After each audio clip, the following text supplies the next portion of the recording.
6 भागिला 6 भागिला 6 भागिला 6 बरोबर किती? 5 वेळा 6 दिलाय, 6चा भागाकार 5 वेळा करायचा. आणि पर्याय बघा, पर्याय ए आहे 1/216, पर्याय बी आहे 1/16, पर्याय सी आहे 1/36 आणि पर्याय डी आहे 6/216. तर यापैकी बरोबर उत्तर काय आहे?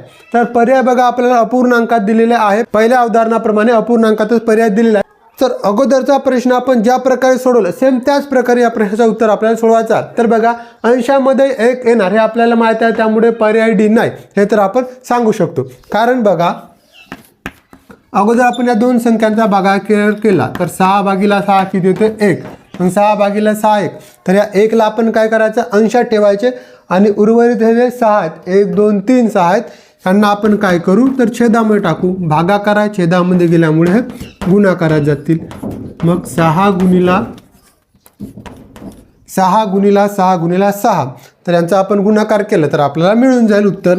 मग अंशामध्ये 1 जशा तसा 6 गुणिला 6 36 आणि 36 गुणिला 6 किती होतात? तर 36 गुणिला 6 होतात 216.